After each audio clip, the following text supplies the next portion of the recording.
Hello, नमस्ते दोस्तों, कैसे हो आप सभी? आई होप आप सभी बहुत अच्छे होंगे। आप सभी का स्वागत है हमारे यूट्यूब चैनल निमिजी नेट प्रो पे। दोस्तों जी वीडियो आपके लिए बहुत ही इम्पोर्टेंट होने वाली है। इसमें जो हमारा जून 2024 में यूजीसी नेट का एग्ज़ाम हुआ था, उसमें जो रिसर्च एप्टीट्यूड के रिलेटेड क्वेश्चन आए थे शिफ्ट 1 में हम वो करेंगे। आपको पता ही होगा यूजीसी नेट एग्ज़ाम में काफ़ी बार क्वेश्चंस रिपीट होते हैं और ऑप्शंस भी रिपीट होते हैं। इसी तरीके से हम सारे टॉपिक्स को कवर करेंगे। आप आने वाली सारी वीडियोस को ज़रूर देखना। इसके लिए आप हमारा चैनल निमिजी नेट प्रो ज़रूर सब्सक्राइब कर लीजिए और घंटी का बटन ज़रूर दबाइए ताकि आपको हमारी आने वाली वीडियोस का नोटिफिकेशन आसानी से मिल सके। हम इन क्वेश्चंस को एक्सप्लेन करते हुए अच्छे से समझने की कोशिश करेंगे। चलिए करते हैं स्टार्ट। पहला क्वेश्चन देखते हैं। दोस्तों एनटीए यूजीसी नेट एग्ज़ाम दिसंबर 2024 को देखते हुए हमने आप सभी के लिए एक स्पेशल टारगेट बैच लॉन्च किया है, complete study for paper first. इस कोर्स में आपको क्या क्या मिलेगा? नंबर 1 पे ऑल 10 यूनिट्स स्टडी नोट्स जो कि हिंदी इंग्लिश में रहेंगे। नंबर 2 पे all 10 units recorded video lectures मिलेंगे।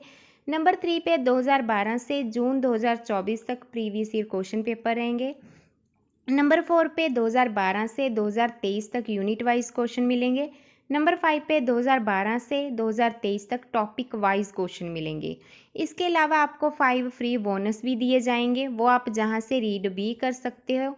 और इसके भी अलावा आपको सुपर 5 बोनस भी मिलेंगे। फुल इन्फॉर्मेशन आप जहां से रीड भी कर सकते हो।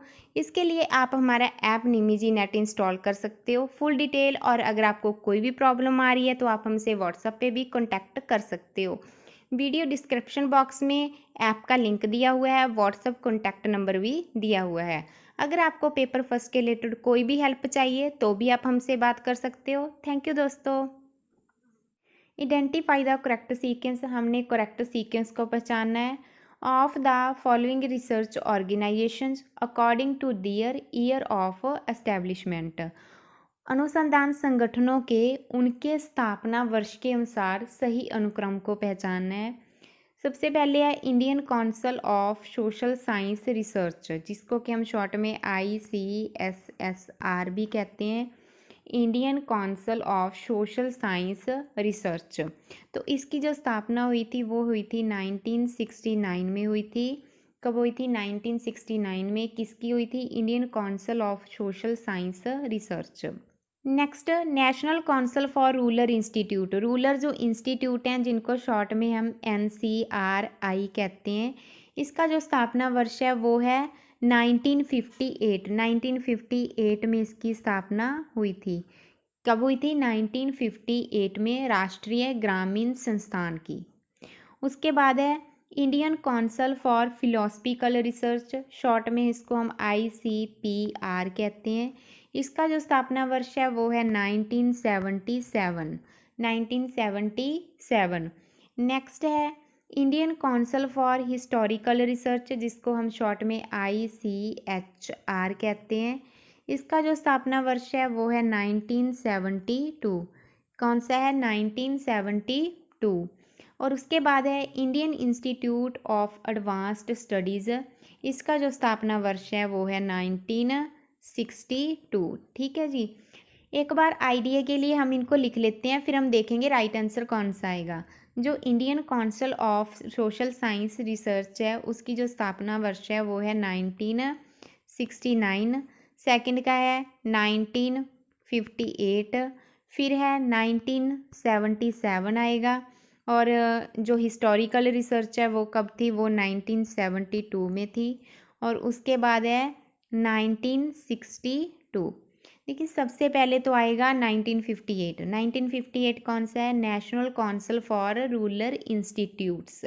बी किस में है? 2 नंबर ऑप्शन में है, तो जहाँ से क्वेश्चन पकड़ा जा रहा था BCCDA इसका राइट आंसर हो जाएगा, ऑप्शन नंबर 2। नेक्स्ट क्वेश्चन देखते हैं।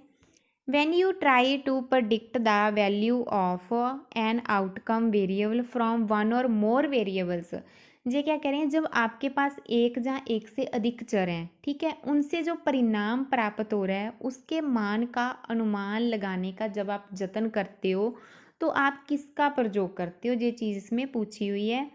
ऑप्शन दिए हुए हैं the Pearson product movement correlation, Poisson गुणन आकुरण सहसंबंध ये विशेष रूप से तब हम यूज़ करते हैं जब क्या होता है, जब डेटा है वो दुर्लभ घटनाओं से संबंधित होता है।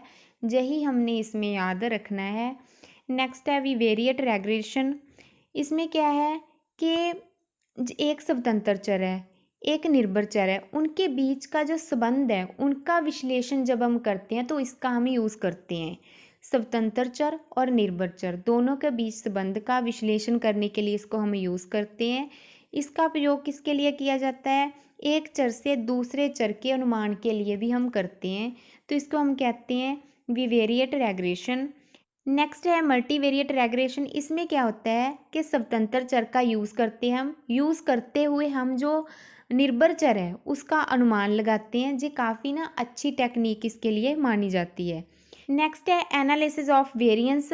इसमें क्या होता है कि विभिन्न समूह हैं, काफ़ी समूह हैं, उनके बीच की जो डिफरेंस हैं उनको डिफरेंस को जांचने के लिए इसका प्रयोग किया जाता है।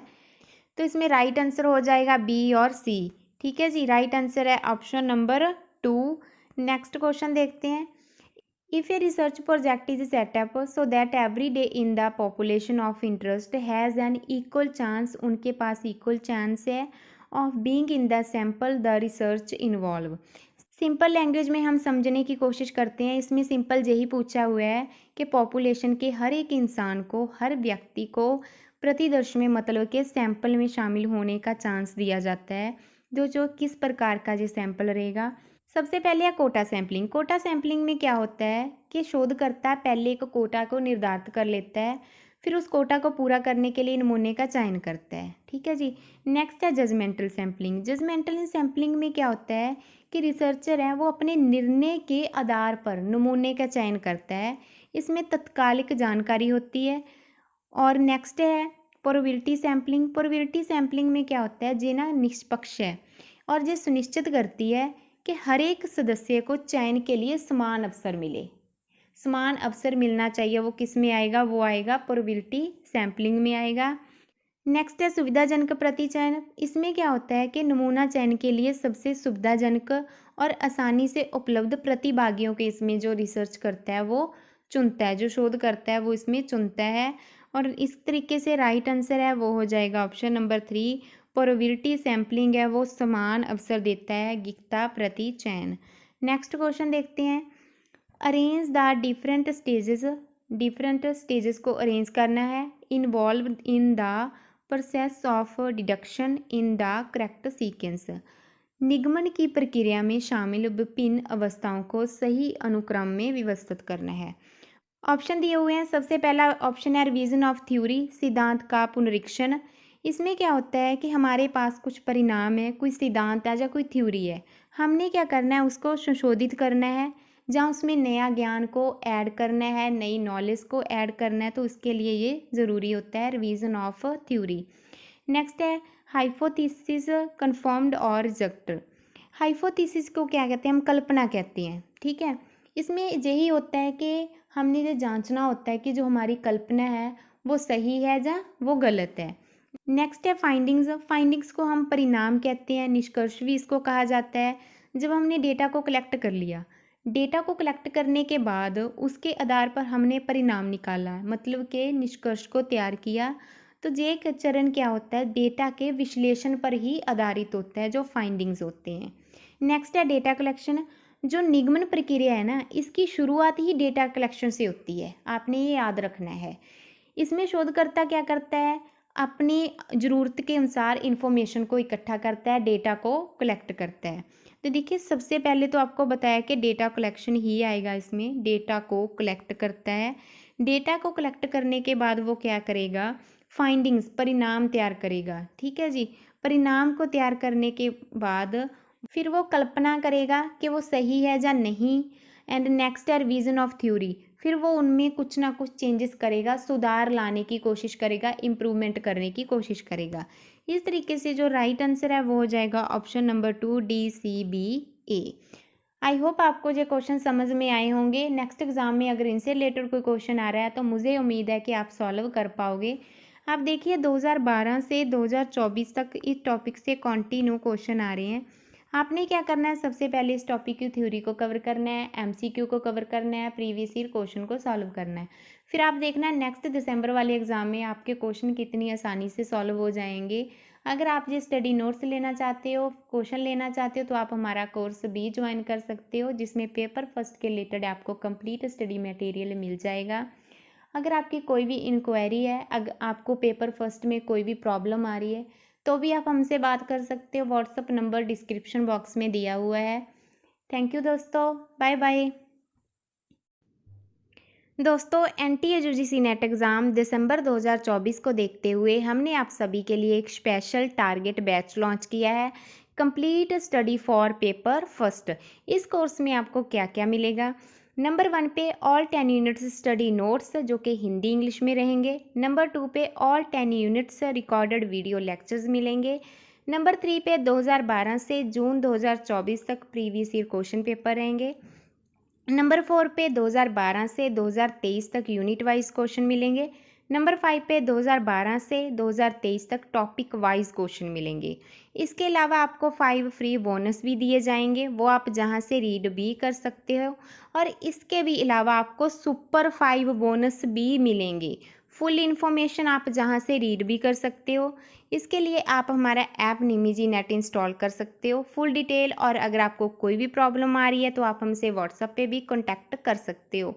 वीडियो डिस्क्रिप्शन बॉक्स में ऐप का लिंक दिया हुआ है, व्हाट्सएप कॉन्टैक्ट नंबर भी दिया हुआ है। अगर आपको पेपर फर्स्ट के रिलेटेड कोई भी हेल्प चाहिए तो भी आप हमसे बात कर सकते हो। थैंक यू दोस्तों।